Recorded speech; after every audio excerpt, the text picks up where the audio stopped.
Hi, Lorraine.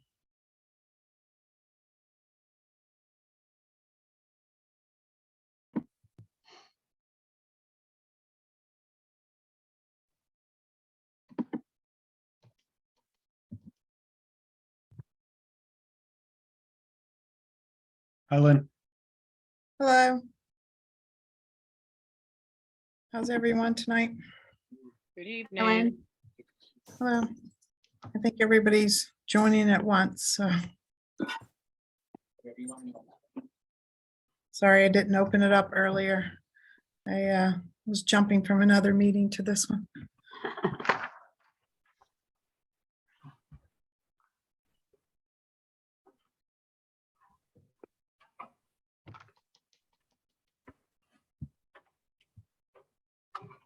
Lorraine, Yes, I will answer your question to your email. I'm just trying to get the information. The email you sent to Mary. okay.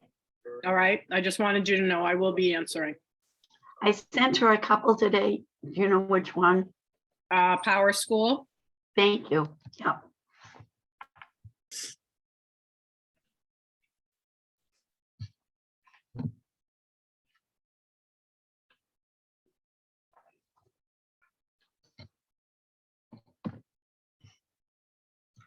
Hi, Karen Miller. I made it. Phew. I'm glad to see.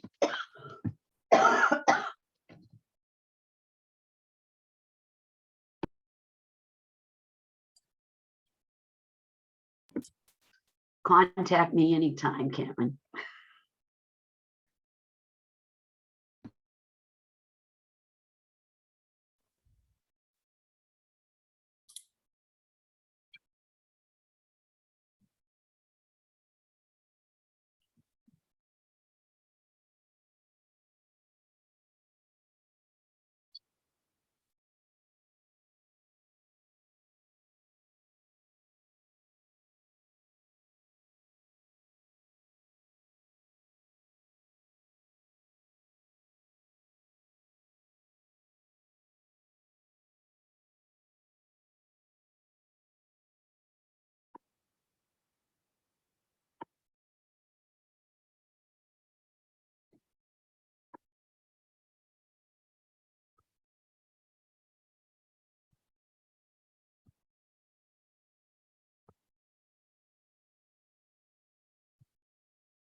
Looks like we may have a quorum.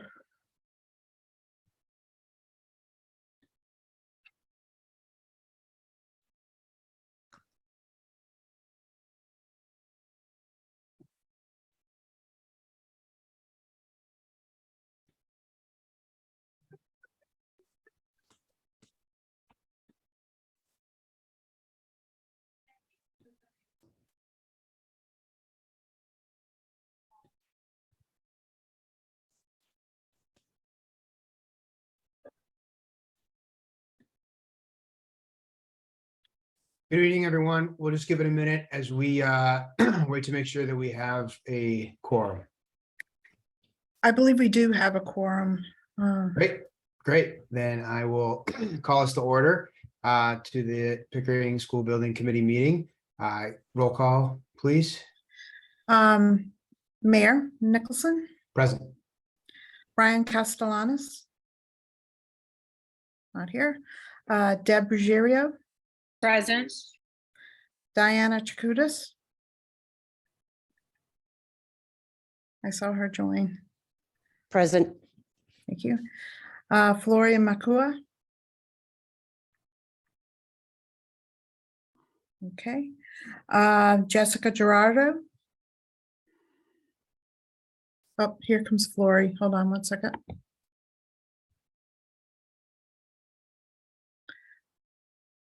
Flory, we were just doing roll call. Do you want to state present?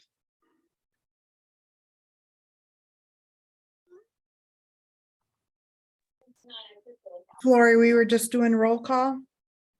Yeah. Okay, thank you. Jessica Gerardo, I don't believe she was here. Then Jim Ridley. Nope. John Ford. Joe Smart. Brian Castellanos is joining.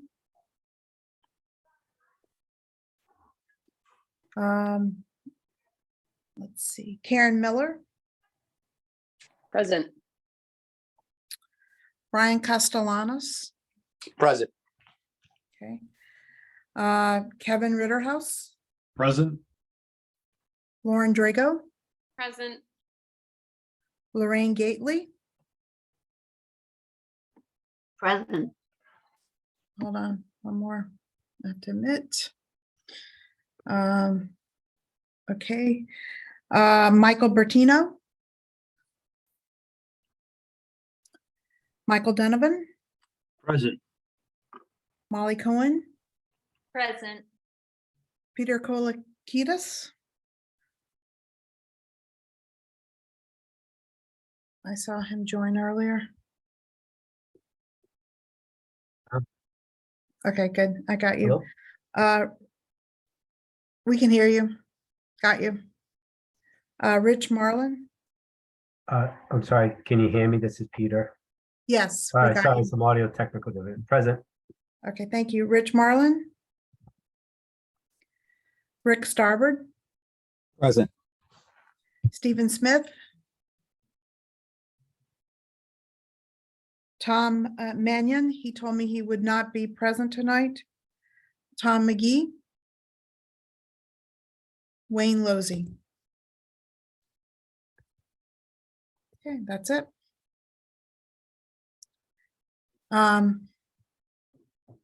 Just wanted to the presentation for tonight, if we're ready to move on, Mayor. Yes, thank you, Lynn. Okay, hang on.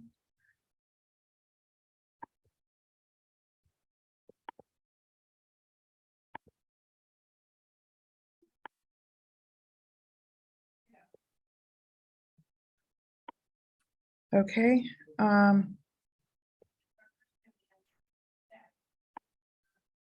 So for tonight's building committee meeting, we have a few administrative actions, approval of the October 12th meeting minutes. We're looking to establish a project leadership group, and then to give you a quick project budget update. Then I'm going to turn it over to Raymond Design Associates to kind of go through the feasibility study work plan, a little bit about existing conditions survey, and then the educational visioning process, what's been happening to date, as well as some of the work behind the scenes on the space summary and the ed plan.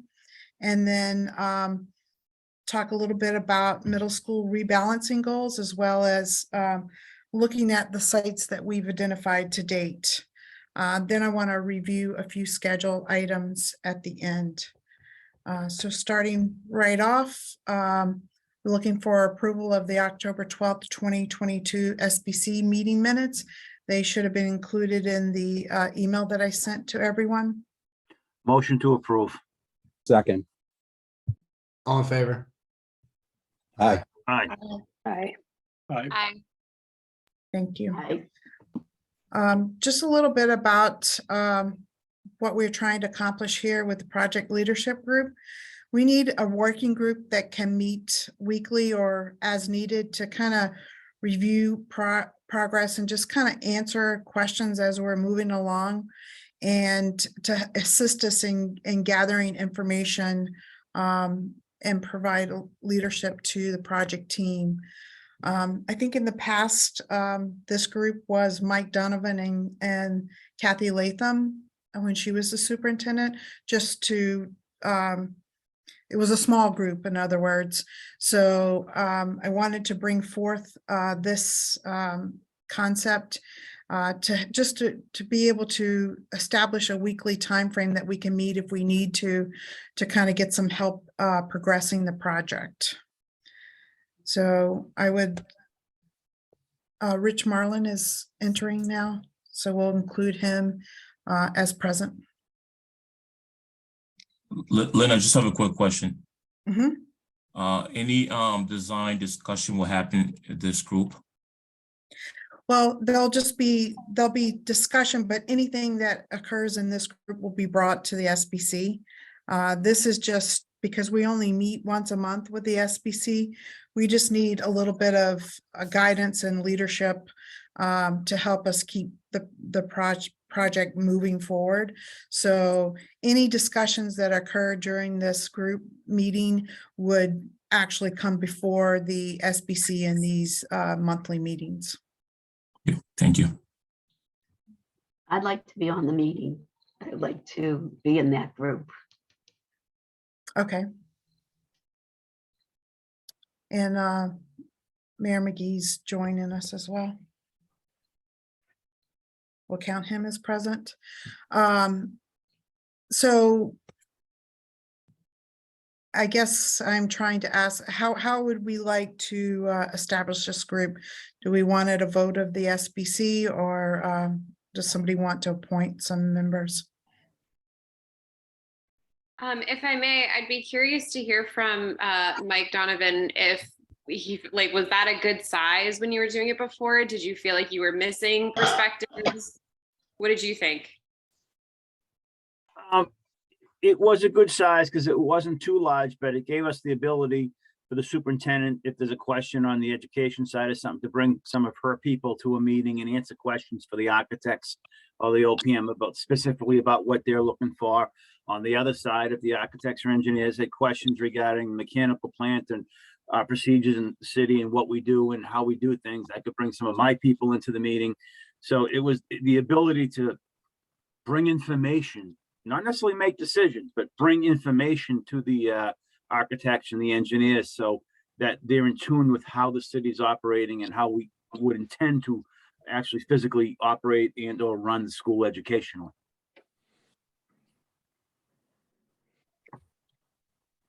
Yes, it is important to emphasize that this group is not making any decisions per se, but just bringing information to the table to help us be better prepared for these SBC meetings.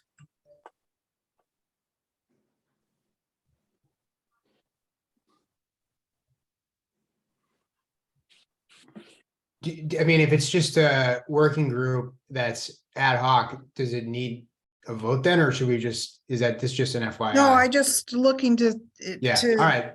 have somebody be appointed, or the group to decide. Does it need to be a formal appointment, or can we just bring in the right people as we go forward, as we report back to the full? I would think that as long as we have a core group that we can meet with, and as Mike said, if others need to be brought into the weekly meetings on a as needed basis, we can do that as well. Okay. This is Rich Marlin. I'd actually be interested in being on the group also.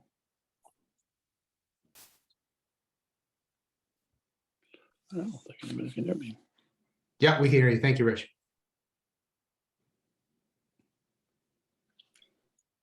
Okay. By the way, congratulations, Mr. Mayor. Thank you. I missed the first couple of minutes, so they may have already said that. Thank you. Okay.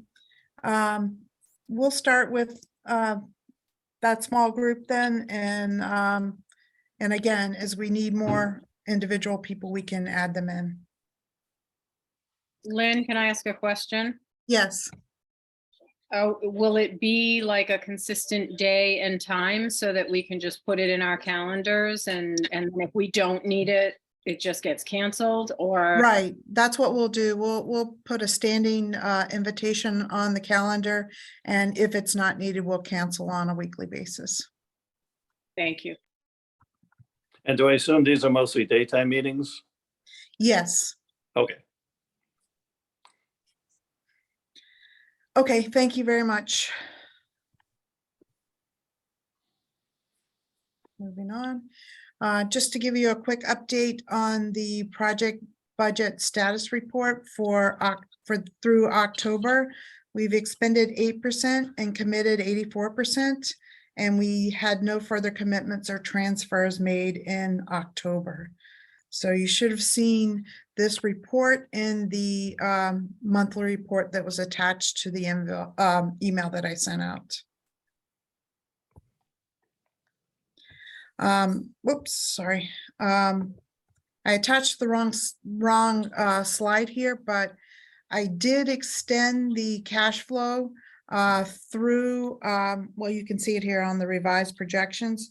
I did extend the cash flow through October 2023 because that's the targeted MSBA board date that we are targeting for wrapping up the feasibility and schematic design phase.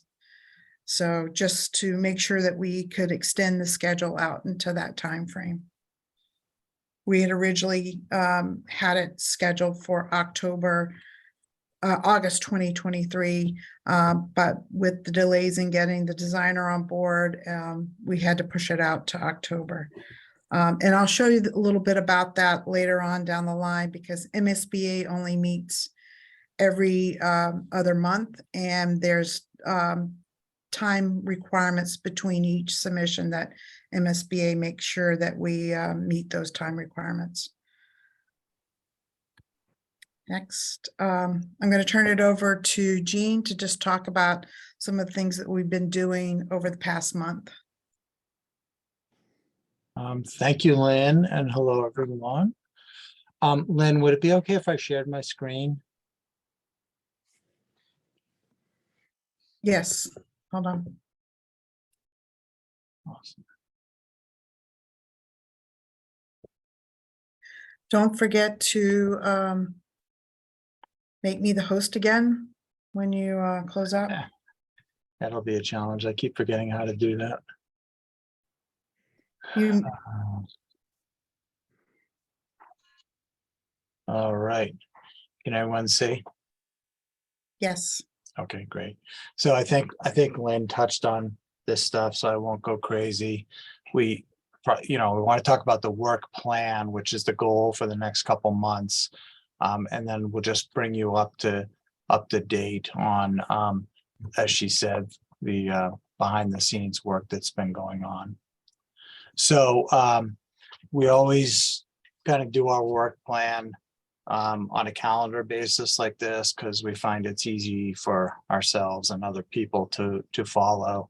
I've highlighted we've been doing a whole bunch of stuff since early to mid-October. Right now we're here November 17th at the SBC meeting. And what I want to do is go to the far end, which was the first MSBA submission is currently targeted for January 18th, this green rectangle down here. And all these big bold numbers just are a way for us to put it in perspective. We have kind of 8 or 9 weeks to accomplish everything that the MSBA is looking for in the first submission. And big picture, the first submission is not a tremendous amount of design. It's mostly about existing conditions. So it's telling MSBA about your existing building. It's also existing conditions at various sites. So we want to touch on that and give you a little update on some of the issues that we're kind of discovering. And then it's about the educational plan, which is what the district wants to accomplish with this building. And that gets kind of translated into a worksheet or a spreadsheet listing all the rooms and how big they are and making sure that you have the proper physical spaces to implement the educational plan. About a week before, and I think Lynn has these next 2 SBC meeting dates on her calendar that she'll show you at the end. about a week before we submit, which in this case is January 11th, we'll want to be back before your committee. We'll go through the table of contents. We'll go through, kind of a high level overview of the submission. And then the committee will have to vote to approve the submission being submitted. The December meeting is currently scheduled for the 21st. And I want to suggest, and I put it in bold, I know it's very small, but that we think about accelerating the selection of a preferred site. And it's kind of a lot of work to do in the next 5 weeks. But the reason is what we've determined is, and this is a little unlike where we were in 2016, there's going to be for any of the parks, whether if it's Gowdy or Magnolia Avenue Park, there's going to be a political process that the city's going to have to go through in order to reclassify that land, kind of take it out of what they call parkland, and turn it over for school use. And from our understanding, there was a recent piece of legislation that passed. It has not been signed to our knowledge by the governor yet, but that's going to change or clarify some of the ways that occurs. And there may be an advantage, and we'll be able to talk more about it on the 21st, to getting that process going. There's going to be a certain package that has to be developed, and then your state legislators are going to file literally a bill with the state legislature. It may not be taken up immediately. There's cities and towns all over the place that are, typically file these things, and they collect them, and at some point in the legislative session, they take them up and typically approve them as a group. The other thing that we've discovered is that there's been some changes to the Massachusetts Environmental Policy Act, and that's overseen by a unit in DEP. And pretty much any of the sites, whether they're a park or a private piece of land, or, I don't know, just anything within the city of Lynn appears to fall within what they're calling an social justice or zone, or something of that sort. And that's going to require a fairly lengthy permitting process, again, through this MIPA unit at DEP, which we're being told to expect between 12 and 18 months. So you may say, well, maybe we don't pick the final site this day, maybe we need a little more time, but it seems for those two reasons, it might be advisable, unless there's some real reason not to, that we might want to focus on trying to get a site selected and then starting a couple of these processes. With that, let's pause just right there one second. Yeah. I think Mayor McGee has a question. Yeah. Sure. Yeah, absolutely. Thank you. A couple of points. So just to be clear, this is a separate line than the legislation that has to pass. Is that correct? The way you're explaining it on the 18-month, potential 18-month. Yes, that's, sorry to interrupt, but yes, the legislation would be if you chose to build on a park, Gowdy or Magnolia Ave. But I think no matter what site, just because of the way the mapping is, I think you're going to have to go through this MIPA process, which is the 12 to 18 month. And I think a point to be made on the legislation, the session's ending the end of the month. We've got a new legislature, new administration. Committees won't be established early into January. So there's a timeline probably longer than would be if the legislature was not a new legislature, or you could move something more quickly. So I think that's a point just that I wanted to make. And I think engaging the delegation quickly, but particularly with a new governor, new administration, as well as a new leadership team being appointed and committees being assigned in January. And I see Rich Mullen has his hand up. He knows as well as anyone is working in the legislature. That could be weeks into the new year before there's an ability even to move some legislation. It's not unheard of, but it may extend it to, just so we're aware of it. It's probably going to be a little bit more lengthy than just a regular, if we were doing this 6 months ago. Thank you. Yeah, go ahead, Rich. So I guess my question was to back this out. So, and what you said, the DEP thing is 12 to 18 months. When do we actually have this legislation passed according to our schedule in terms of the legislature taking, the land out of parkland and transferring it over to the city for the school? What's the timeline that has to be done by?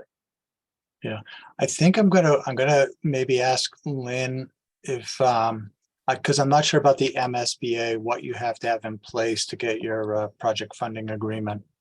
To get the project funding agreement, you have to have full ownership and use of the site. So we would have to be through the Article 97 process. They wouldn't slow us down. They just wouldn't sign the project funding agreement until, we had completed the process. So, in other words, the project could still keep going, but they wouldn't be making their reimbursement until the project funding agreement was signed. Your video stopped. Don't touch anything. And then the question for you, Mr. Mayor, right? Have to be a home rule petition? Well, that's good. Now, Someone just joined and the audio is on. I'm gonna turn the volume down. Brian goes.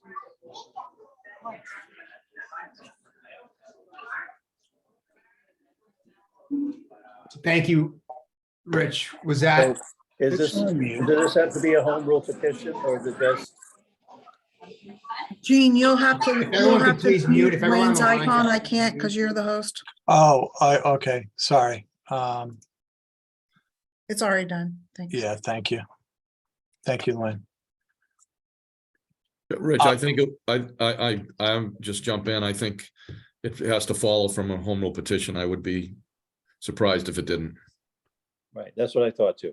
So, okay. Awesome. Thank you. Turn it back over to Gene. Thank you. Yeah, so I think that's kind of the big picture. It's again, it's a couple months away for the first submission. So I don't know if anyone has any other questions about that. If not, I will just go through what we've been up to a little bit. So we November 8th, we did a site visit at the existing Pickering school with our entire consulting team, and the various professional engineers and consultants. One which is of interest is we walk our code consultant through the building, because one of the three options, it's 3 minimum. We'll probably look at many more than that given the number of sites. But one of the 3 minimal options is what would it cost to bring the building up to current day codes? So we have done, we've gone through and we have drawings of the existing building, and we will put keynotes on these, highlighting all the various scopes of work that would have to be done on all 3 floors in order to bring this up to current code.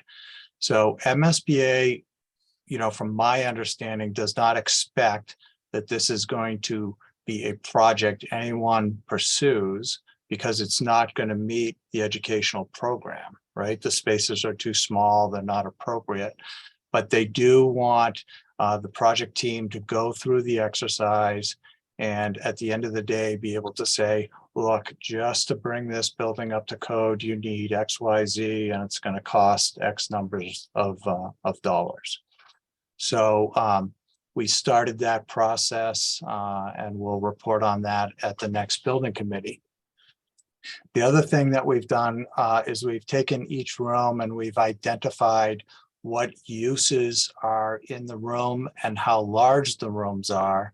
And the reason we do that is, I'm going to skip a few slides, I apologize, is because the MSBA wants us to, wants the whole project team, the district, to submit what they call a space summary.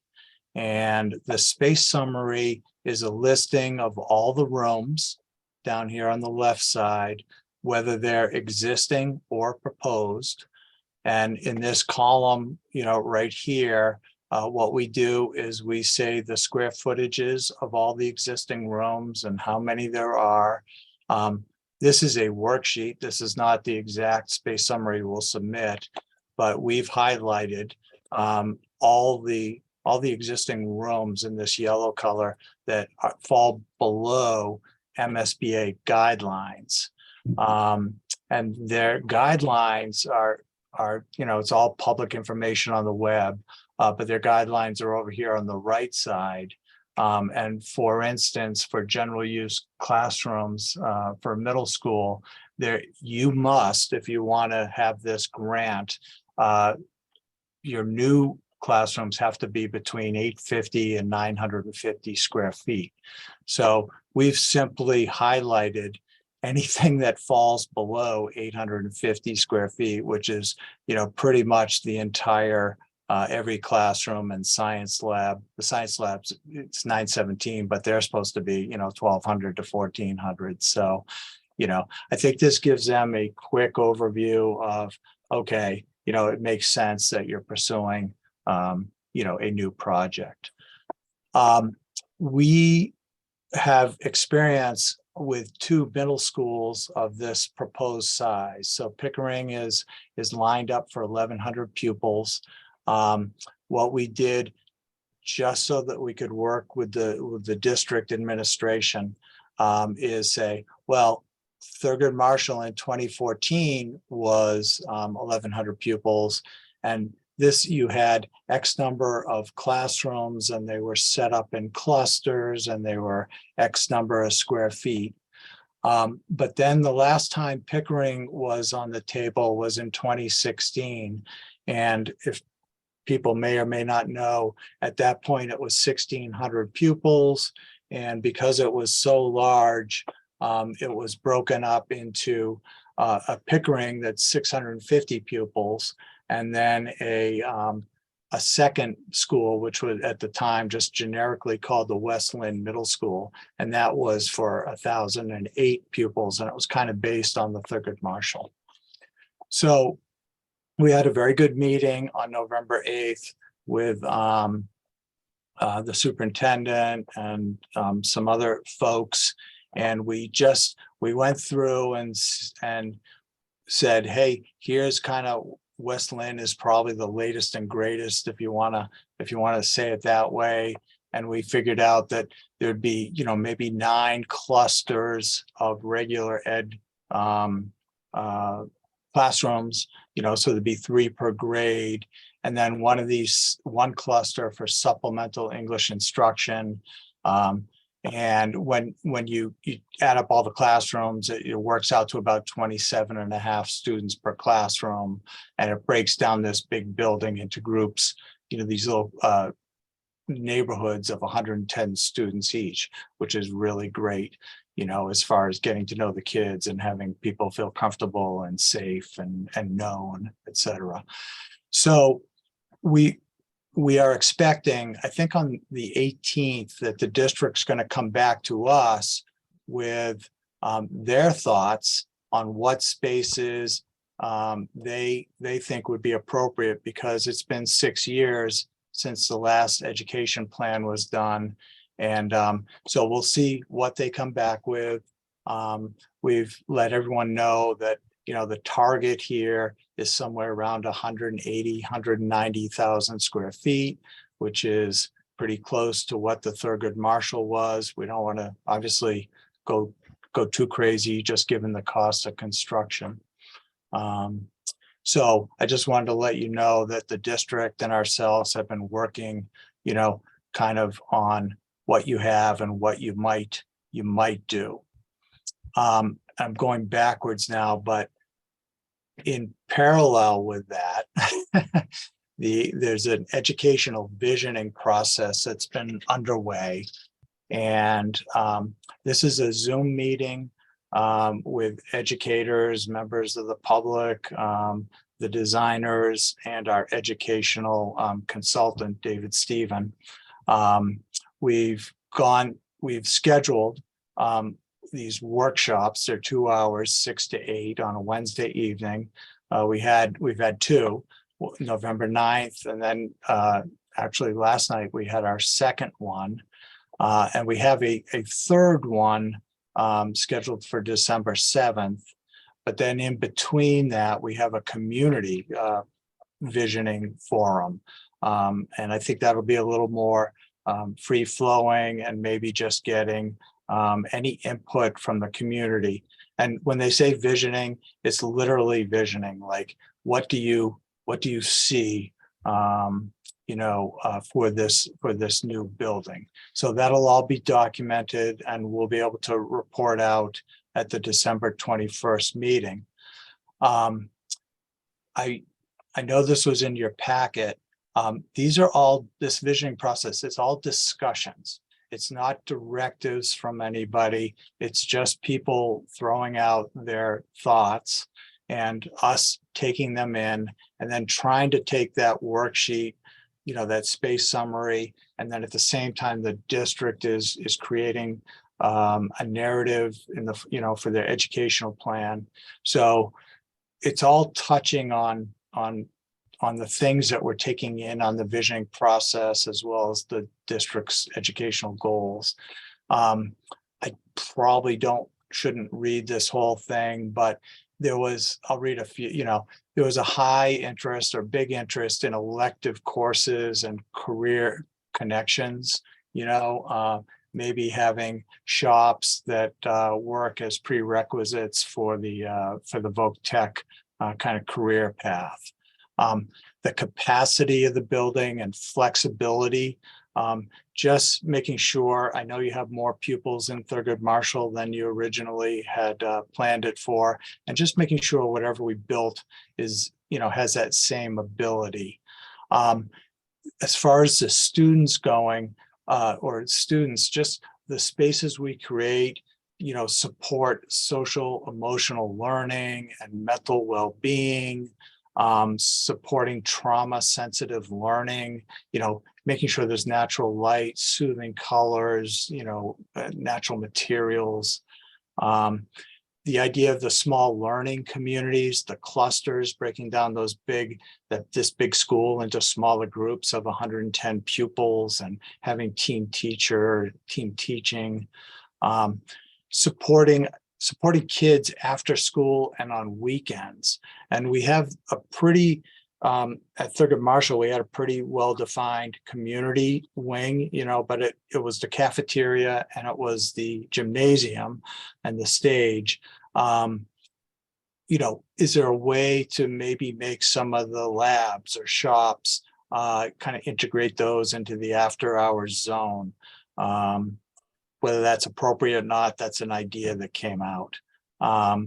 Inside, outside connections, you know, courtyards, the ability to maybe do things outside, and then the feel of a secondary school, just making, you know, kind of giving the kids a little, I don't know, model, you know, for their future education. So those are the kind of broad brushes, the kind of things that get discussed in the visioning. Rich, did you have a question on this? Oh, no, I just got to put my hand down, sorry. Okay. Yeah. Let me go do that now. So, but like I say, that's going to result, it's all going to feed back into this worksheet, and then into the planning and into the educational plan that the district has to put together, and as part of that submission in 9 weeks.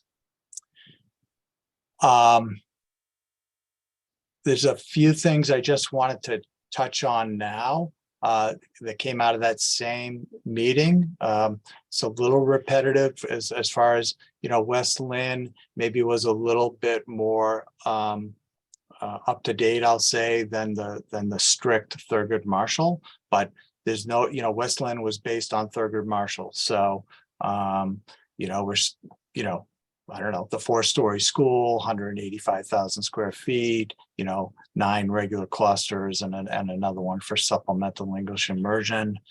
There have been a couple changes. Even if you said, oh, let's just build Thurgood Marshall again, the MSBA guidelines on that worksheet, they've changed for science labs. So the ones for 7th and 8th are going to have to be a couple 300 square feet larger than they were. That's okay, because they're on the end of the building and we can just stretch the building. The special education program, we've really left that with the district, and we're not sure if it's the same program they were running 6 years ago. MSBA throws some broad brush up as far as square footage for special education. But to be honest, what ends up happening is MSBA doesn't say yes, no, like they do with every other space. They submit it to the Department of Elementary and Secondary Education, and DESE is the entity that has to approve the special education program. So that program is being roughed out right now as part of the ed program. And then the district, as I mentioned on that worksheet, they're hearing the things from the visioning. They're thinking about how they want to make things equitable across the middle school level. And so they need to think about the appropriate number of, music rooms, career pathway labs, any number of things. As I say, their first pass, I think, is coming to us on the 18th, which is actually tomorrow. So the size of the gymnasium at Thurgood Marshall, it's 12,000 square feet, which is larger than the guidelines, but MSBA did approve it because Thurgood Marshall didn't have exterior play area. And so the district's also going to be thinking about, do they want to try to get that approval again? Or do they maybe want to break it down so it's 9,000 square feet, and maybe there's a weight room or a movement lab or something. And I guess that's it. Any kind of questions about all that? I didn't think so. So, the superintendent and the district, they're working on this ed plan, as I said, and it's a very prescriptive document that they have to write. The MSBA pretty much tells you all the table of contents, and they even have a multi-page kind of description of what has to happen. But because the district did one in 2016, I think there's a good model, and we're hoping it's not too big a lift for the district. So that's been going on in the background. This, I wanted to make a point that there's no action required. I just wanted to, quote unquote, plant the seed. But as we're thinking about Pickering and Thurgood Marshall and Breed, I just wanted to give a broad overview of our understanding. District-wide for your middle school in October of 2021, and that's a month every year that DESE publishes data that they receive from all the districts in the Commonwealth. There, in 6th through 8th grade, there were 3,094 pupils. So this is a year ago. MSBA, when they set you up with this project and approved it, their enrollment projection, from what I can understand, what I can read, is that the district may grow slightly, but it may go up a little bit, but it's going to be kind of flat. So 3,209 if you think 10 years out. Pickering currently has 549 pupils. The target enrollment set by MSBA is 1,100 pupils. So the Pickering district or the Pickering school is going to grow somewhere around 550 pupils. Thurgood Marshall, as of October 21, had 1,275 pupils. It was planned for 1,100.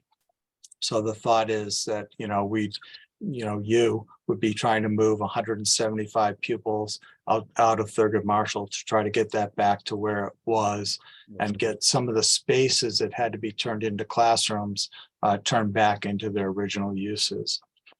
And then Breed, personally, we want to do a little bit of exploration at Breed. The 2021 enrollment was also 1,275, 70 pupils, just like Thurgood Marshall. If you take the 3,209 that's projected and you take 1,100 and 1,100 out, it leaves Breed at about 1,009 pupils. So maybe taking 261 pupils out. And the only reason I bring this up is we'd like to do a little bit of exploration with the district and just see what 1,000 pupils at Breed, what that does to the program. Does that allow, kind of equity or parity throughout the 3 middle schools? And I don't have any answer for you, but I just wanted to let you know that's something. Does that all make sense to everybody? All good. And this is really something else that after we pick a site, after we do our first submission, as part of the first submission, we can be fairly very high level, but we have to talk about, they want to know, are you going to be redistricting? So the short answer is yes, we are. We don't have to tell them how it's all going to work, but that may be something that we start biting off after in February or March. So just to let you know, you probably already know, in these colored districts here, you have 17 what we're calling feeder schools. And then we have these target enrollments, 1,100, maybe 1,000 at Breed. Maybe those move around a little bit. So we'll be looking at where we might redistrict the middle schools. And it is something that MSBA is going to want to know. And at the same time that we're doing that, and we're looking at these 5 or 6 different sites, this happens to be a map showing the MBTA bus routes. So I've talked about it before, but we just want to make sure that, as we're thinking about what elementary schools might feed to the new Pickering and the Thurgood Marshall and Breed, that we're thinking about, does it make sense from a transportation standpoint? So that's kind of a preview of after the first submission, but it's something that we all have to think about eventually.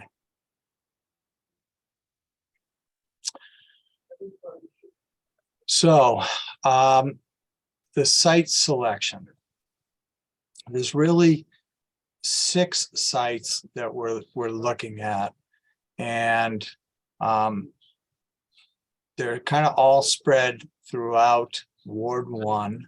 The Pickering Middle School with Sisson is this number 5, right here. And so we show Magnolia Park, and there's a couple of private parcels, Rockdale and Broadway. There's the former Union Hospital site, which I don't think is valid anymore. And then Gowdy Park is another public park, which is pretty darn far up north, and I'm not sure that makes sense from a transportation. But between now and when we meet again, we'll create a matrix for you, talking about the size. We'll have some test fits, how you can fit a building of this size on the sites. Can the utility infrastructure handle it? What are the soils like? This Article 97, this public park protection, where it's going to impact things, wetlands or permitting issues, traffic, and neighborhood impact. So we'll create a matrix with all this selection criteria, and we'll try to rank sites as good, bad, or ugly going forward, so that we can have a discussion of pros and cons. The sites I just mentioned, and I kind of wanted to pause here, but they were Gowdy Park, Union Hospital, Broadway, Rockdale, Pickering. The Pickering site really is too small, as you'll see, and then Magnolia Ave. But I don't know if there were any other sites that we happen to miss.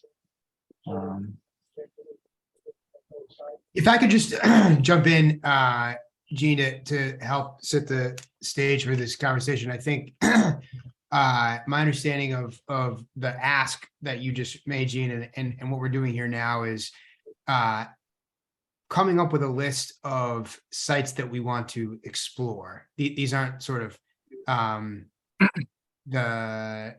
any kind of recommendations that we're making tonight, but rather putting some structure around the work that your team is doing to actually do a deep dive on these sites. So these sites haven't been evaluated yet in 2022 as candidates, although, as Jean mentioned, some are going to be more obviously set up to be contenders than others. But the team needs to have a list of sites to explore to actually do that analysis, that deep dive, to then report back to the committee what are the pros and cons of each of the sites.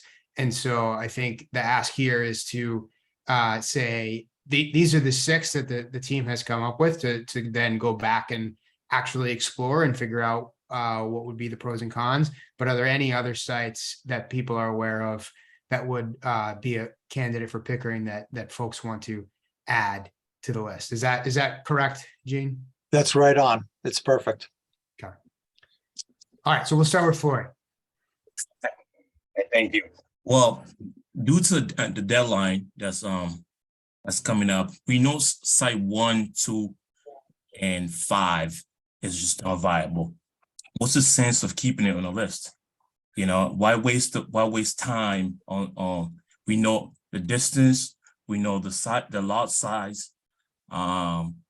It's like this, we're wasting our time evaluating sites that is never gonna make the top of the list. I think we can at least It's a great. At least we can eliminate those sites. I know it seems like a lot of people are agreeing with me, but we should just go ahead and make that, that's evaluate what makes sense. Yeah, it's a great point, Flory. I think obviously we are under extreme time pressure with the goals that we have.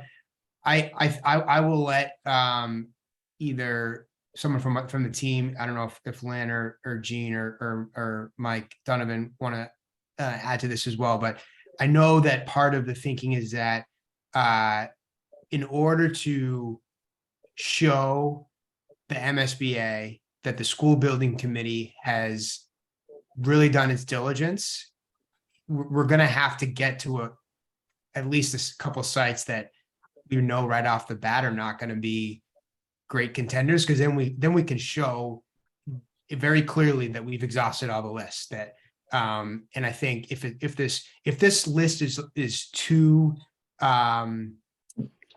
short, or it's filled with just the strongest contenders, then I think that sort of raises the question of whether we've actually done that and exhausted all the potential options. And in addition, I think the advantage that we have even though we're in the time crunch, is that while the analysis needs to be refreshed, there's a lot of analysis that's already been done for all these sites because of the last process. So I don't know that, especially because of the meeting cadence that we're under, like particularly if we're shooting for this December 21st meeting, I don't know that eliminating any of the sites on this 6 is actually going to save any time for the process. But if anyone from the team wants to weigh in on that as well to clarify, because it's a great question. Lynn, I'll let you talk, but I think you're both right. I think we need to show MSBA that we looked at 6, but I think it's going to be, I don't think we have to spend a lot of time diving into the weeds on 1, 2, and 5. I think we already know the answers, but we just document what we know. I agree with that. I think that we can focus on the 3, I guess it's the 3 that we think have possibility. And we can, I think in this presentation, Jean has provided some pros and cons for the ones that we say that should be eliminated at this meeting. And I think we can do that. We can show in our analysis to MSBA that we looked at these and we very quickly eliminated them as choices. But they can be included in the list of sites that we did look at. And we do have enough information on them to provide some pros and cons and reasons for why we eliminated them quickly. The key thing here is to identify if anybody else on the school building committee has any other sites that they would like to identify. And, make sure that we've comprehensively looked at every site available in the district. So I see Karen Miller. And then Lorraine, is that your, yeah, okay. So Karen and then Lorraine, Member Gately. Okay, thanks. I'm gonna ask the unpopular question and say, have we kind of already taken the Woods site off of the table because it was so polarizing and kind of part of why this failed last time around? Or is that still something that we could look at and hopefully sell to the community if indeed it is the best choice? Yeah, so to answer your question, I think that is the case, that, given that, everyone on this committee has a strong interest in what's going on with the Pickering. We all know the vote that happened last time. And of course, in a vote like that, there's any number of reasons why any given voter makes that decision. But I think we all would agree that for a lot of folks, the location was a big part of it. And it was voted down 2-1. And, we're looking to get a school done. But it is in the scope of this committee. And so certainly it's a fair question to raise. Mike, is your hand up in response to that question? Did you have something else? No, yes, it is. Yeah. Just to add one quick point. One of the standards that the MSBA uses is that the site has to be able to receive community support. And given our past experiences, that site did not receive community support. So I think it's a valid decision at this point, since we know community will not support that site, not to continue looking at that site. So it wasn't arbitrarily taken out, but it just didn't meet one of the minimum criteria. Great point. Great point. Thank you. Great. Member Gately. Number 2, former Union Hospital. Isn't that already under construction? Yeah, it's pretty far along. And I think for that reason, it was in the bucket of unlikely of these contenders to make it forward. And that would be a pretty glaring con, I think, when that analysis is done. It's a good point. Okay, so Flory made a good point on that. The other thing is, I also thought that that space in the woods was too small to put an 1100 school. It was more or less suitable for a 650 student school. That's what I thought. Thank you. Thank you.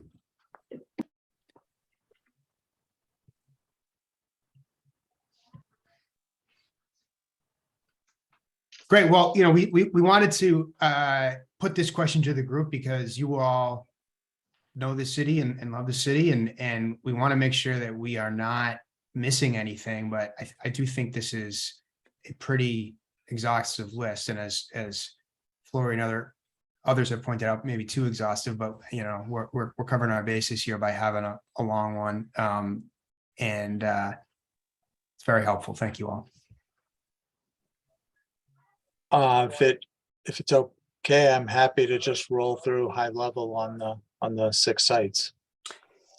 Yeah, and these are this is sort of the preliminary thinking that you have that you're going to be confirming or elaborating on as you actually do the deep dive on these sites. Is that correct? Yeah, I think, for 1 and 2 and 5, it'll be pretty obvious as I stated, but at least I can put a visual to people so they understand it. Yep, sounds good. And then we'll go through 3, 4, and 6 and maybe focus some more determined effort on those over the next month. Excuse me for a second, because I think I have someone else chatting in the background.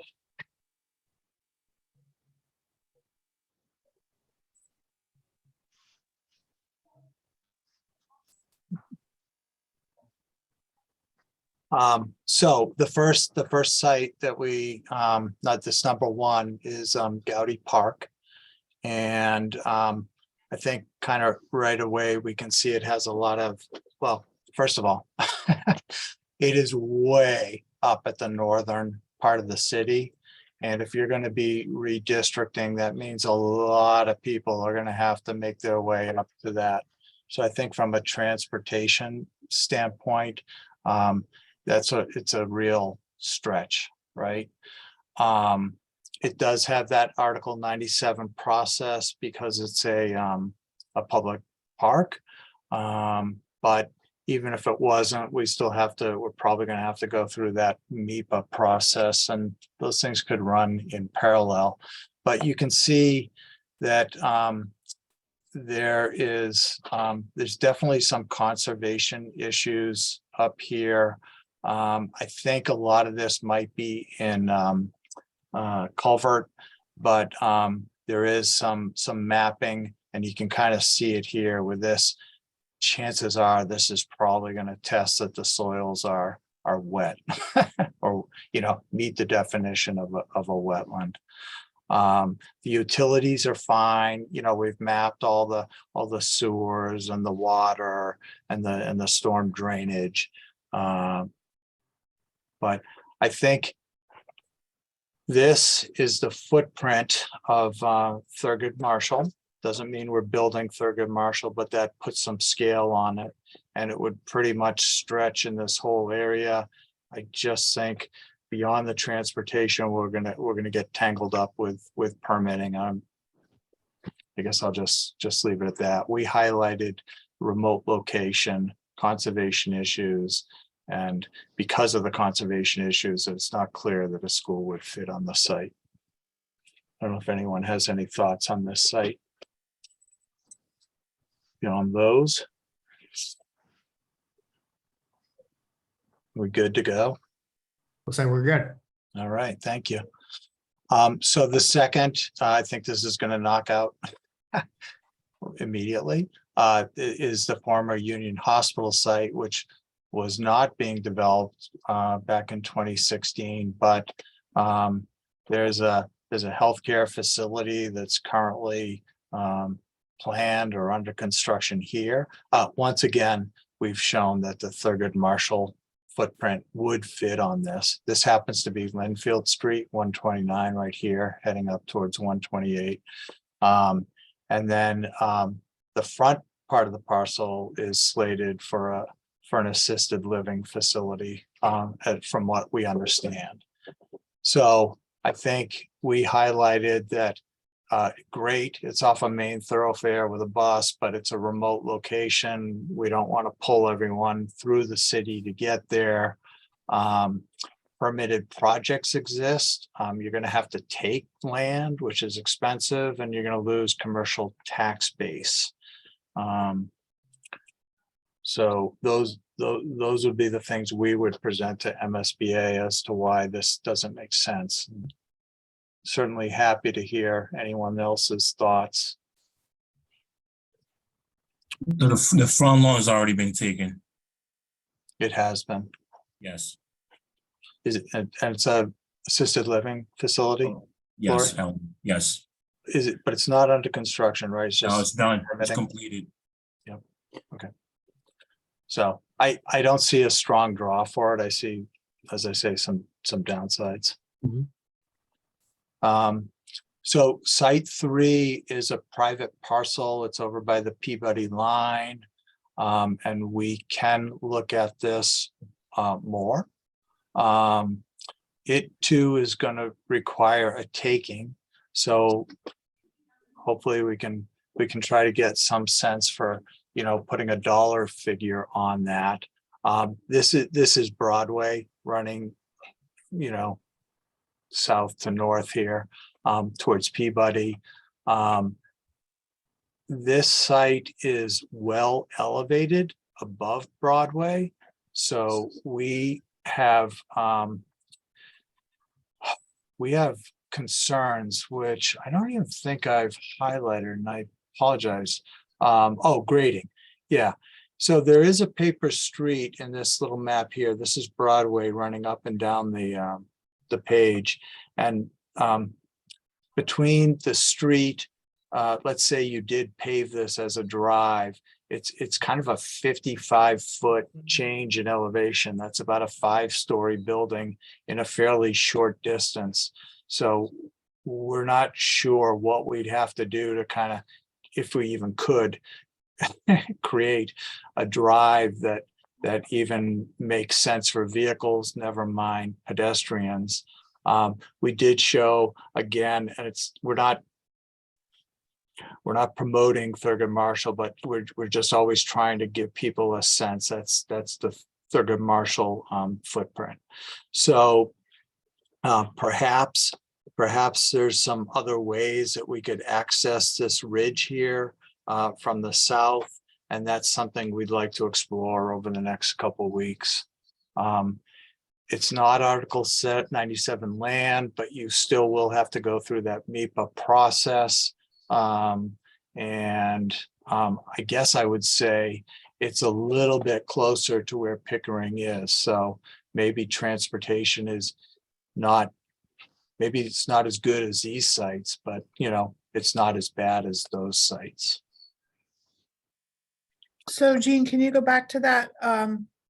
Sure. You said that it was still going to have to go through a MEPA process? Yeah, and I'm going to apologize because I don't remember the exact phrasing, but it's one of those environmental justice Oh, zones, yeah, okay. which automatically, and any of these sites is going to kick it into me, you know, just because of that, kick it I into. thought it only if it triggered a MEPA process did the environmental justice come into play, but you're saying that regardless, the environmental justice zones come into play? Well, I'm saying that's what I understand. I may have the wrong understanding, and we'll triple check that with our permitting person, Lynn. You've Okay, I had thought different that experience. if we did not trigger MEPA, that it did not trigger the environmental justice zones, but we should check on that for sure. Okay, thank you for bringing that up, and we will.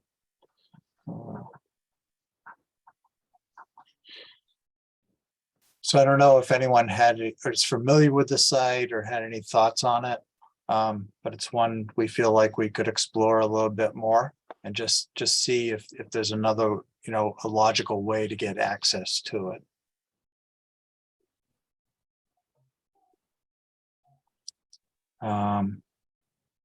So hearing nothing, There's another privately owned site, which is this number 4. It's a little bit south of the Broadway site.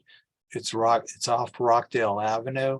We did look at this in 2016. So I believe that this is already, it's another thing that's in the process or it has been permitted.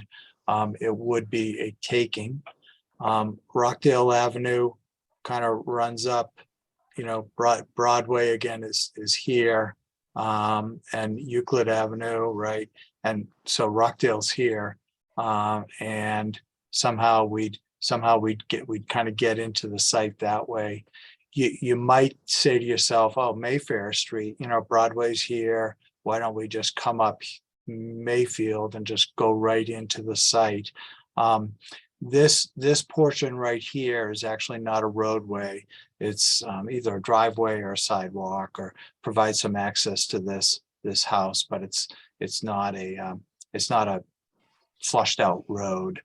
And then Mayfair Street itself, when we were looking at it last time, it's just kind of a narrow neighborhood road, with people parking on it. And we're going to take a closer look with our transportation people just to see if, Rockdale or some of these other areas might provide a logical way to get into the site. But we are worried about access roads through neighborhoods and clearly a taking required and whatever that costs. This kind of puts it into perspective. That again is the footprint of the Thurgood Marshall School. So I'm not sure if people are familiar with this site or have any other thoughts on it, but it's one we could explore some more. Just a quick question. Just north of Mayfair, not very familiar with that general area, but just north of Mayfair Street, there's right below where it says St. Joseph Cemetery. There's like a side little road there. Is that private road right there? I'm guessing that that's a driveway within the cemetery, but Okay, no, I don't know no for problem. sure. That's probably it. That's fine. I was just wondering if that was an extension of any sort to cut across, but that makes sense. But I think, we certainly can look at this and how it might be accessed or what the pros and cons are. Jean, could we fit a building in just one of the parcels? Maybe the one that has, looks like it could have road access? This one here, Lynn? Yeah, Well, that, I don't know, you probably can't see it, but there is something tagged as a wetland right here. oh, okay, thank So you, that's why we were kind of looking up into there. okay.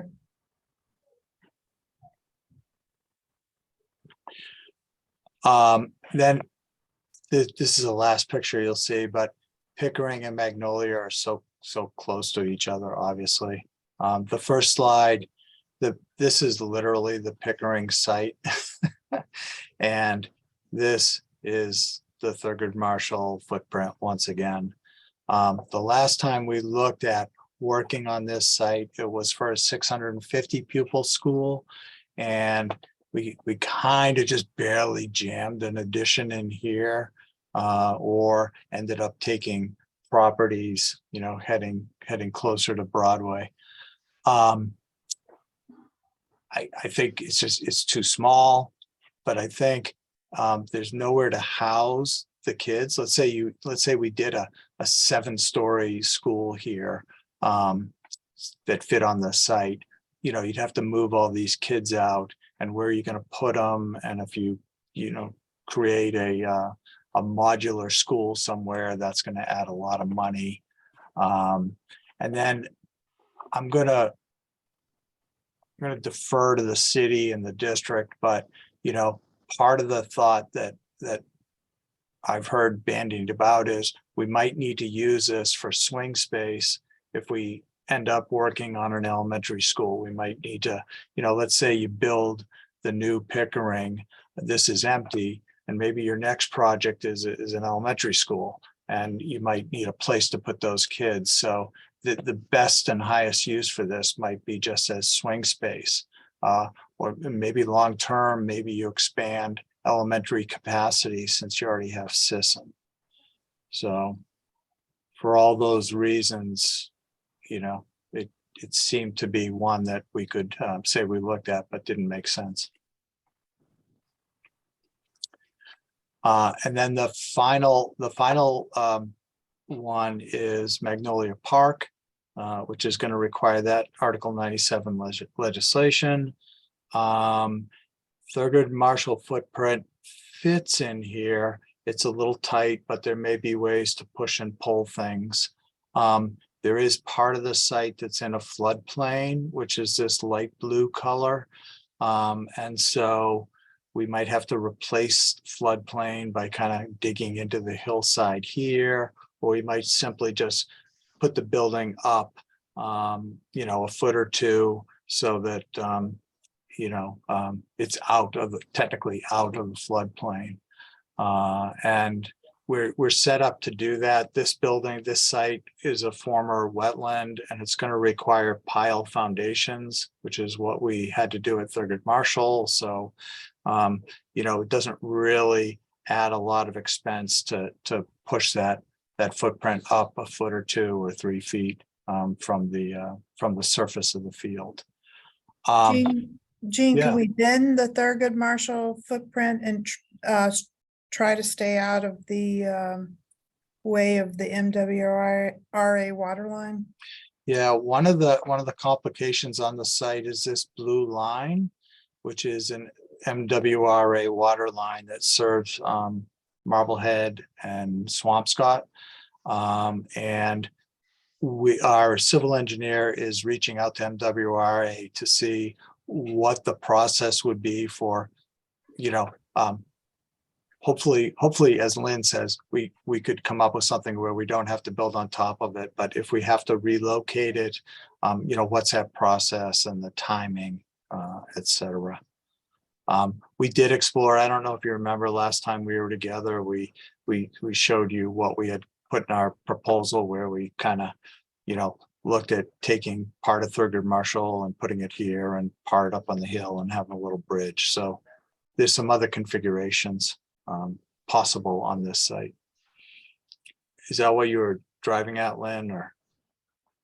Yes, because I just think that the MWRA water line is going to be a time schedule issue, and if we can avoid it, I think we're better off trying to avoid it. The other thing, which is when we looked at this back in 16, 17, we were only adding 600 kids at that point, 650. So we just want to take a look with our traffic engineers. You know, let's say that you do keep Sisson and this building filled with kids, elementary kids, and then you add another 1,100 kids to the site. What's that do for traffic? So I think this is a viable site. I think we look at it, and I think we look at Rockdale and Broadway. And that's kind of what we had, unless anyone had any other thoughts on sites. Member Gately has her hand up.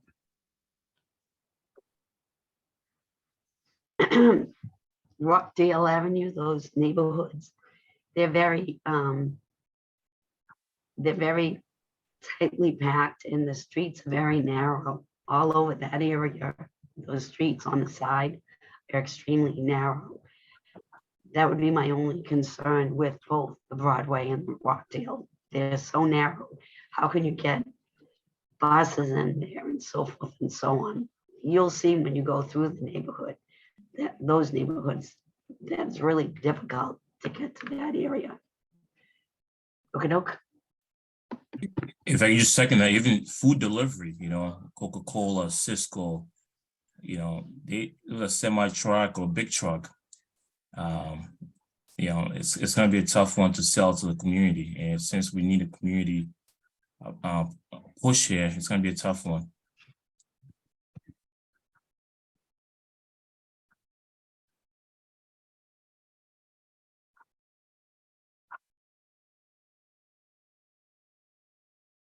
Any other thoughts on anything we went through? Otherwise, I'll turn it back over to Lynn, but happy to hear thoughts. I have one more thing to say.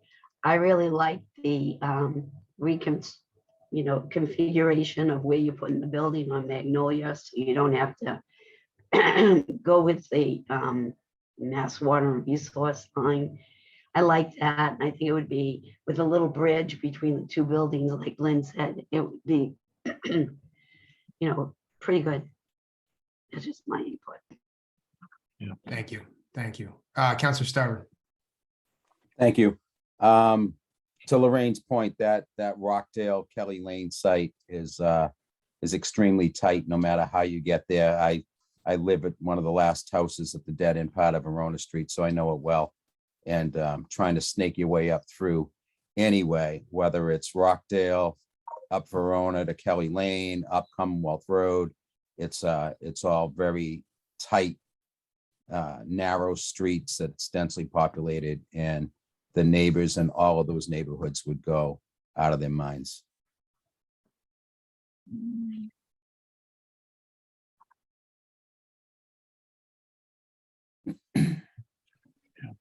Great.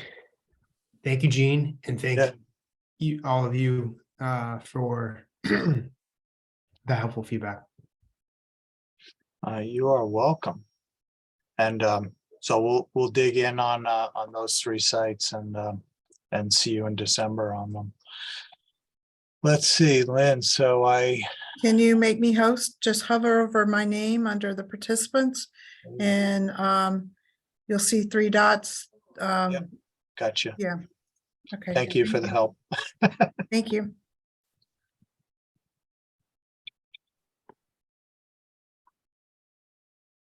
Can everybody see my slide?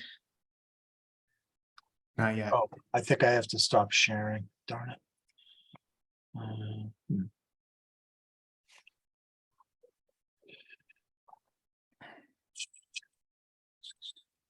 Are you guys still looking at my screen? No, there's no screen share right now. Oh, okay. Okay, sorry, I think I have to start again here.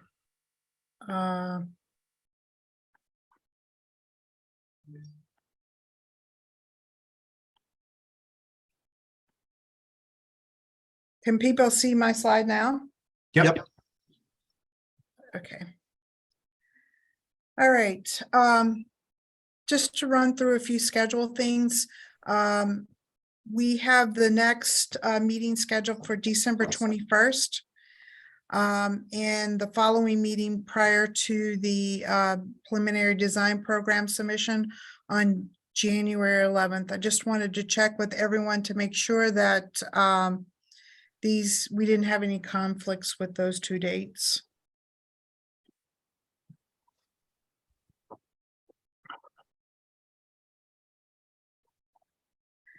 If not, I also extended the SBC meetings out through the preferred schematic report phase. If you have any conflicts with those dates, you can get back to me on those.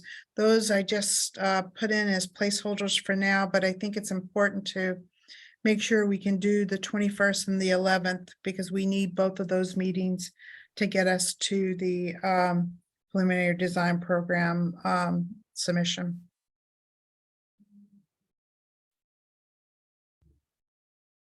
Thank you. Okay, hearing no objection, I'm just gonna go forward and again, quickly let you know some of the dates that were revised based on what I'll show you in a minute. The MSBA's 2023 Board of Directors meeting schedule. We are targeting the PDP, our preliminary design program, for January 18th. And then after that, we will be targeting the preferred schematic report, or the PSR, for April 27th. The PSR is the only submission that has to go before the MSBA board in the feasibility study phase. And we will be targeting that board on June 21st, 2023. That board requires the submission date of April 27th, which I'll show you on the next slide. Then we will, once the MSBA board approves the PSR, we will move into the schematic design phase.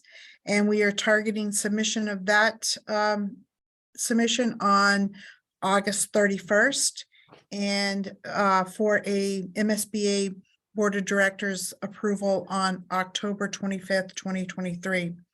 And as I noted before, I extended the project's budget cash flow to get us through the end of October with our existing budget. So this is the MSBA's calendar. They just put out their 2023 calendar, and as the blue dates are the board meeting dates. So for both PSR and schematic design, we have to provide all of our submissions on the green dates in advance of the board date in order to be able to be considered for approval at the MSBA Board of Directors meeting. So that's why we have to really work around MSBA's schedule in order to get through this process. And I quickly put in here just an overall schedule of where we're targeting. We're targeting to be complete at the end of October, like I said, here at this point. Then we'll be looking for city approvals so that we can get started right away with the design, development, and construction documents phase. We believe that we can put out some early packages if we choose to go with CM at risk as early as the design development phase. This will allow us to get started early on construction as the design is wrapping up, and will assure that we can get in for the fall of 2026 school opening. Gives us ample time to do the technology and furnishings fit out, as well as the move in for the teachers. Also gives us a little bit of flexibility and float with the schedule if we need it, should it take more than 25 months. But our target is getting in for the fall of 2026. And I just wanted to show you how that would be achievable.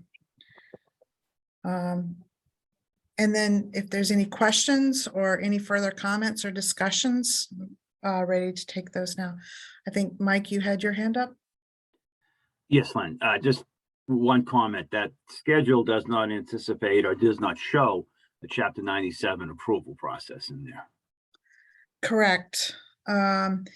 Again, it doesn't. I think that's why we're really trying to pick a site very early, because we would like to get started on whatever's required for an Article 97 process as early as January, so that, you know, we have all the way through until April of 2024 before we want to start construction.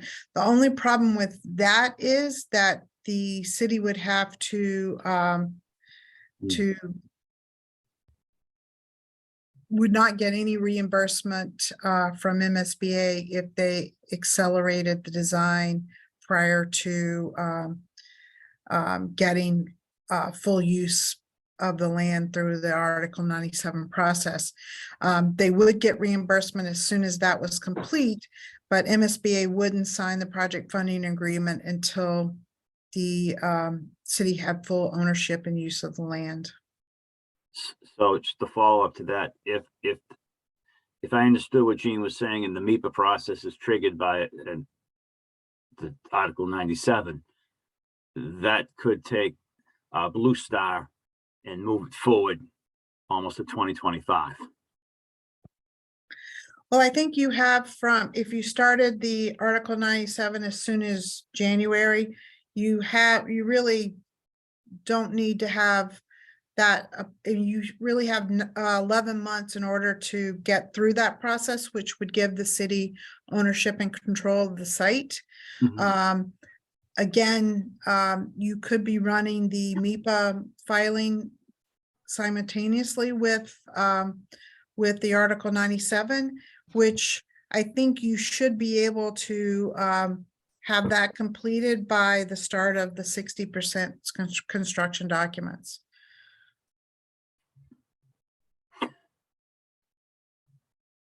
So it behooves us to move quickly on selecting a site and starting the MIPA process, which obviously we need the site in place to do that. Correct, correct. Thank you. Karen, you have your hand up? Yes, my question is about the visioning workshops and how we are advertising those to the public. I don't know if maybe that's something that Superintendent Ruggiero could answer, or the mayor. So I can share that the flyers were sent out to through the principals of the feeder schools, because the visioning committee, the group of people were, we were looking for parents, teachers, and community members in that area. So we sent them to Sisson, Shoemaker, Lynn Woods, Sewell Anderson, Aborn, and then of course Pickering themselves. And then I also through School Messenger sent out information. The community meeting that's happening on the 30th will go out through School Messenger. The flyers we're waiting for the translation of the flyer. Once I get all 5 translations, I will send that out through School Messenger, and I'm just going to blast that to everybody so that anyone who's interested can be part of it. But for the visioning committee itself, for the 3 visioning meetings, we really wanted to focus in on the incoming students and the current students that are there. And is Lynn Public Schools using their social media platform to advertise that as well? Yes, any flyers that we put out, we give it to our communication specialist to put out there as well. Okay, thank you. Mayor McGee? Thanks, Lynn, and hopefully you can answer the question. I'm going to follow up kind of where Mike was going. So can the MIPA, at what point can the MIPA process start? Can it start as the city begins the land taking process, the Article 97? And the other question I had is what is the local, how does the local process begin? Council vote through the mayor to the delegation? Does the school committee need to be part of that vote, or is it just a council vote? And once that process has begun, can the MIPA process begin before the finalization of the Article 97? Or does it have to be when it's actually completed through the process? I think we have to clarify that. I was hoping that it could run simultaneously. I can't say that with 100% accuracy. I do know that we also have to have the Parks Commission and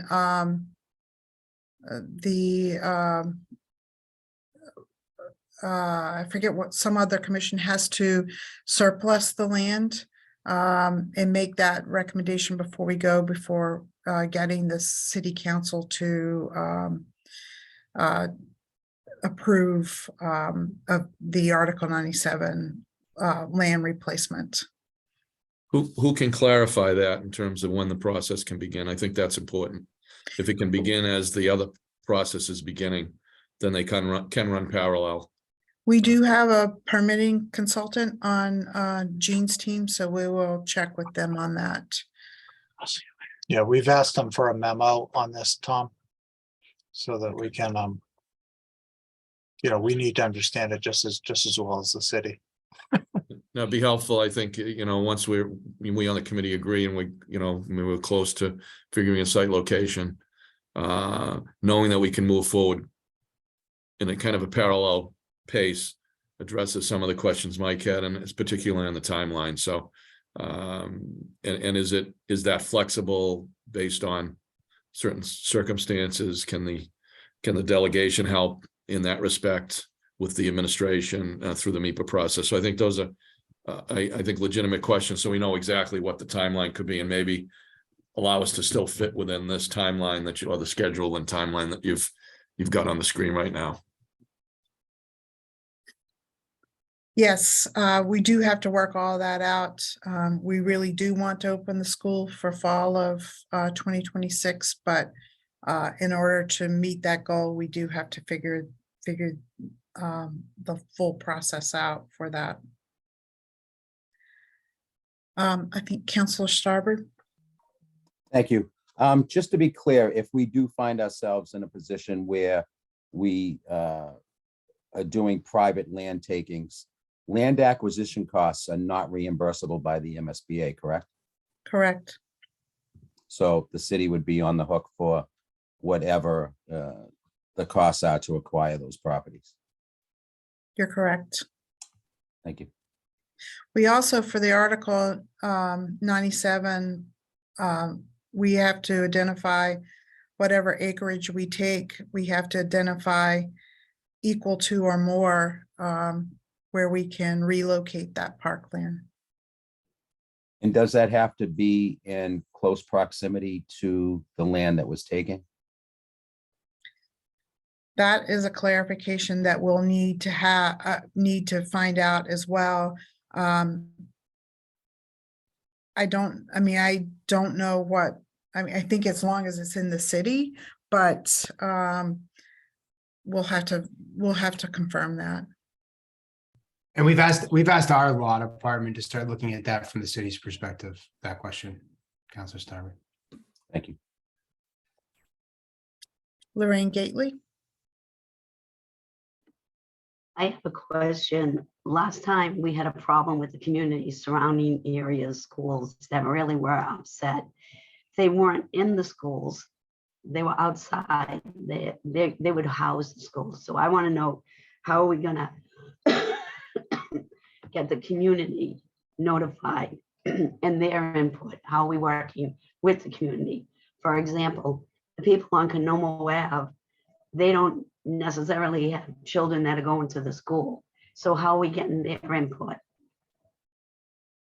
I think we had talked at one point about having a, we're going to have the educational forum, but we'd also talked about having a forum before making the decision with the public on the available sites. We have not scheduled that. I think we'd need to do it before the December 21st meeting where we're asking you to decide on the site.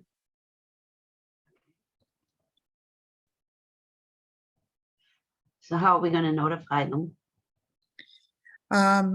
Well, we would have to, we can post it on our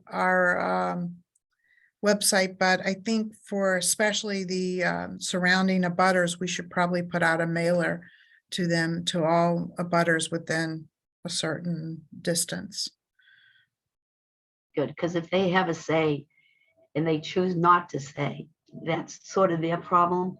But if they Right. didn't have the opportunity, then it's going to be our problem. Thank you. Okay. Well, that's something we may want to back up and try to decide on. I'm just going to back up to this one because there's a well, no calendar for December. We may want to decide tonight on a date that works for a public forum for site. With the holidays and all, there's not a lot of available dates, but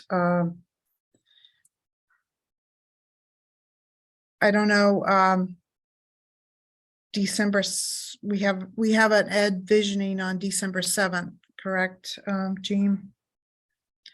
Does the 14th look good for a public forum for site selection?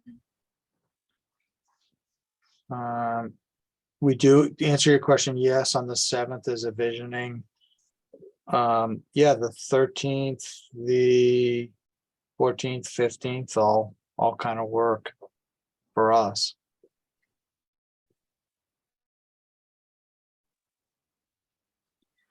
Does the 14th work? That's best, seems to be. Wednesday night seems. So to I be can't good. make the 14th, but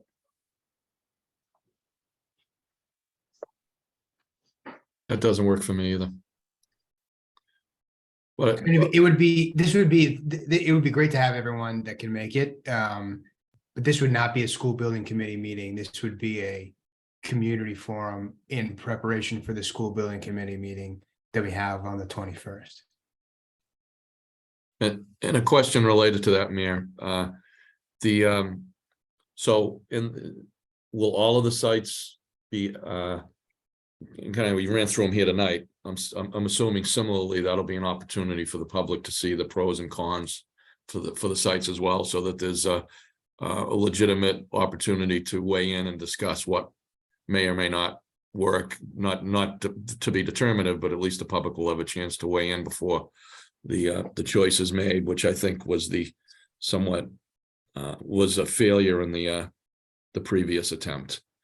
You know, so that's my question, but it seems that a similar presentation with more information available that we'll be seeing on the 11th to let the public weigh in based on, you know, and they'll be able to see what we're seeing and be able to weigh in on that. And I'm assuming will that be the process? Yeah, exactly. That I would be think the plan. the thinking was that it would be somewhat evolved from what we saw tonight, because it would be reflective of the analysis that the team is going to do over the next few weeks. But it would be essentially the up-to-date information that we would be seeing on the 21st, which is for these 6 sites, what are the pros and cons, and being really transparent about when we say 6 sites, like these are the actual candidates, and this is where the recommendation is sort of headed, but the decision hasn't been made yet, because that'll be on the 21st. Lynn, anyway, I have a conflict on the 14th, but 12th, 13th, 15th. I'm not sure if any of those dates work for people. Yeah, the 13th is a city council night, and for especially the councilors who have constituents that would be going to Pickering, I think it's important that they be there. Yep. That leaves us the 15th. Are we at the 15th Or the 12th. or the 12th? Correct.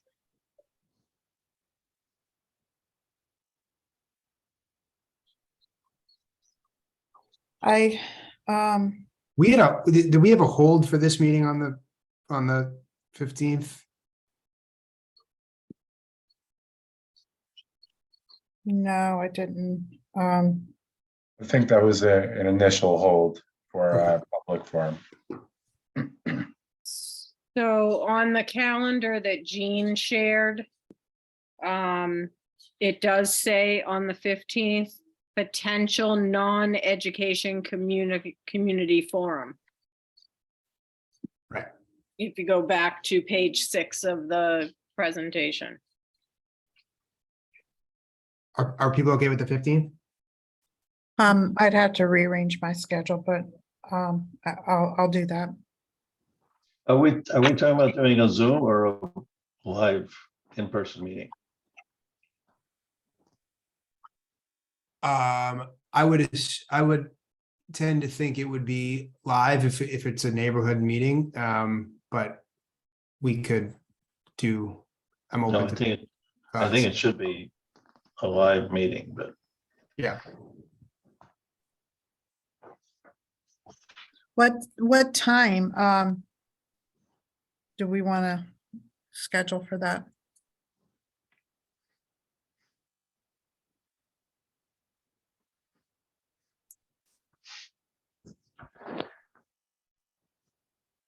Is it better earlier or better later? I don't know, for families. 7. Yeah, I would recommend 5:30, 6 o'clock. Okay. Is 5:30 too early? I think 5:30 might be early for folks if they're. Okay, 6 working. o'clock then? Yeah.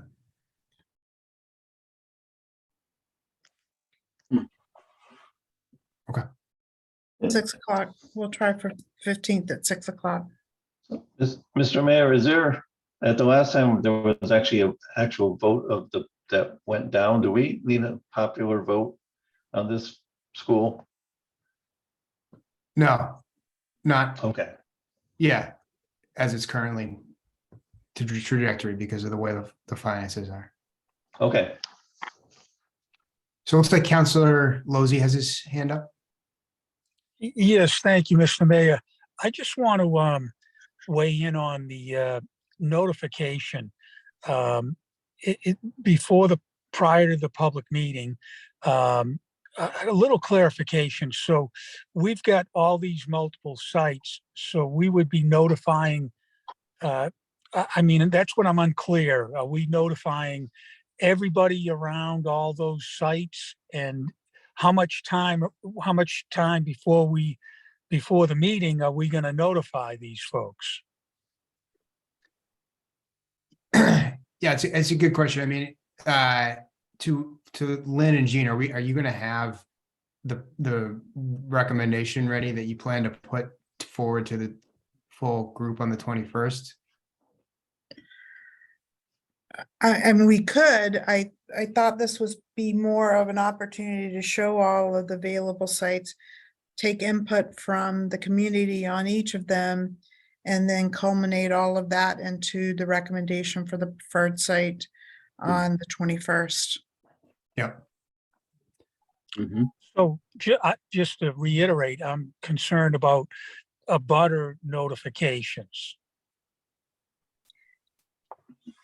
That's a good reason to have eliminated some, I mean, not like basically eliminated the 3 sites that we're likely not going to go to. We can show that they were looked at and they were quickly dismissed, and then focus only on the 3 sites that have some contention. That is reasonable. I agree. I think that makes the most sense. Me too. That's great. So we would be looking to the city to give us addresses for the abutters for the various, the 3 remaining sites. I know there are people who have their hands up, but can I just ask a question? I assume this meeting would be at Pickering. I just want to make sure that we put a use of building in and reserve a space. Sounds good. Thank you. Oh, yes, at Pickering. Okay. Yes. Would we be able to do this as a hybrid, both in person and Zoom? Only because I'd like to be able to post it on the website, because we had several forums the last time around, but they were all in person, and people at the end didn't remember that we had them. And we did have them on the site, as part of the process. So it would be nice to be able to do a hybrid so that we could post the recording so that it's up there for people to look at on the website. Yeah, if left field is okay setting up the AV capabilities, and absolutely, that's fine. So if you can facilitate that, Lynn. Okay.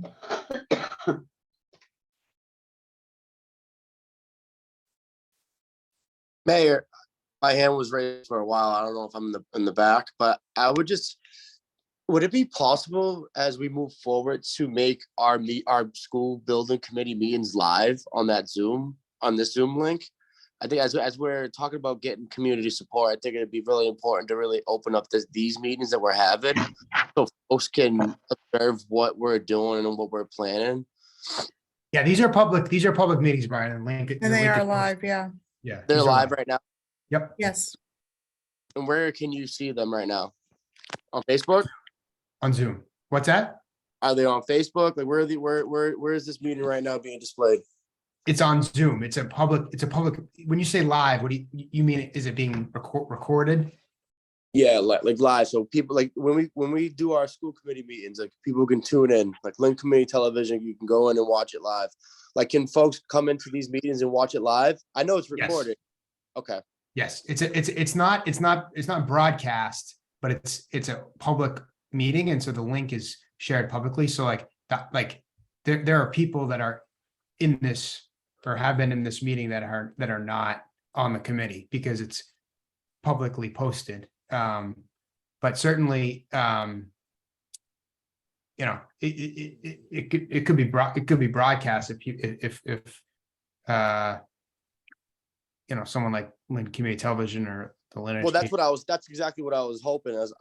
Would it be possible to create a partnership there to possibly get our information out there? I think it's so important to really establish that PR piece. And Lynn Community Television does a great job with us. And I think it would be really important if they can develop a robust connection with us while we do this. Yeah, no, we can ask them to broadcast these.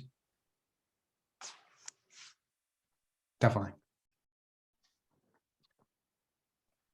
Lauren. Thank you. Lynn sort of got to this before, but the hybrid component I think is really important. And I also just wanted to mention translation.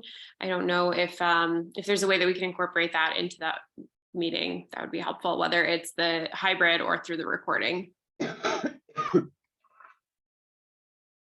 We can do that. But are you looking for translations for all of the SBC meetings too, or just the forums? Just the, in particular, the forum about the locations seemed important to me. Right, we do have the educational forum set up to be translated in 5 languages, and we can do the same for the forum on the sites. That would be wonderful.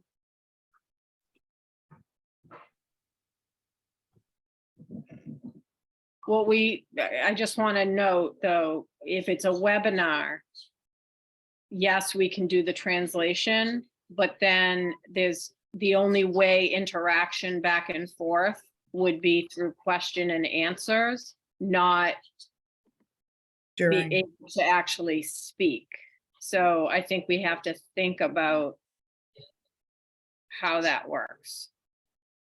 It definitely works for webinar to translate, but it gets challenging to have the participants who are online be interacting with the meeting.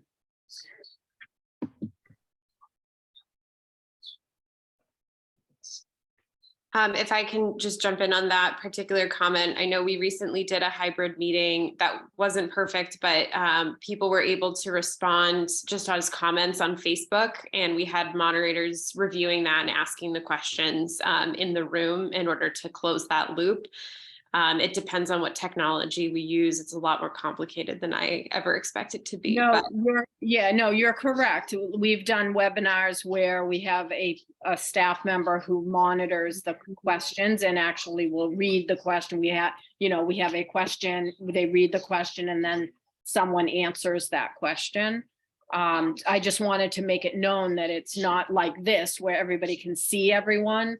On a webinar, the participants can only see what is being presented, and their interaction would be through typing in a question and a person reading that question out loud. So you are right, Lauren.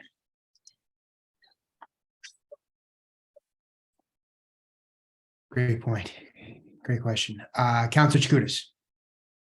Yeah, just remember when we do have this meeting that there was so much controversy a few years ago when we tried to do the school, that don't be surprised if half the city shows up. I just have that feeling we are going to have a packed house that night, and you're going to have a lot of input from people that don't even live in the area. So that could be a concern also. Thank you. Thank you.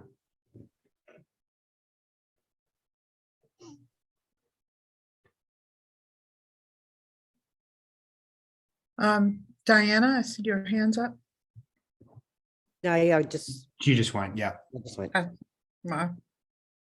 And, okay, Brian too. He already went. Does anybody else have any other questions?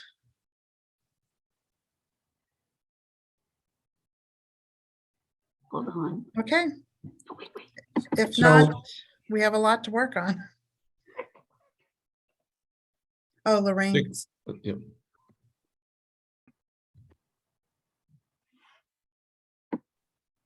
go ahead. Lynn,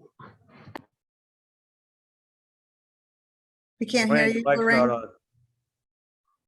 on. There you go. Listening to Diana, maybe we ought to have it at City Hall.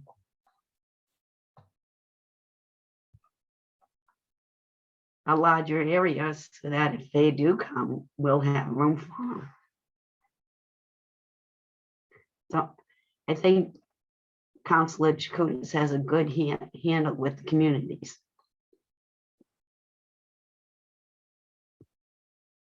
Yeah, So I mean, that's I don't feel strongly. I think there's a argument for accessibility for the community to do it in the neighborhood that you're discussing. But I feel like we had some pretty big meetings at the last Pickering. What's the capacity of that auditorium? Roughly there's 220 seats. It'll also be hybrid too, if we pull that off. So if on the unlikely event that it went to capacity, people could always tune in on Zoom. It could be set up in the gym too. The gym could hold more than 220 people there. Okay, all right. Great. Any other comments or questions? So thank you all. I mean, we've all been, I think, really excited to get to this point, to have this conversation about the location, and really appreciate everyone's input. I feel like we have a really great list, a really great short list, and am excited to bring this and share this with the community. Obviously, there's still a long ways to go in the overall project, the ways to go even in this final decision. But we appreciate everyone working on the accelerated timeline to try to get students into that new school as quickly as possible. Seeing no further business, motion to adjourn will be in order. Motion to adjourn. Second. Good. All in favor? Aye. Aye. Aye. Happy Aye. Thanksgiving, everyone. Happy Thank you, everyone, and Happy happy Thanksgiving. Thanksgiving. Bye.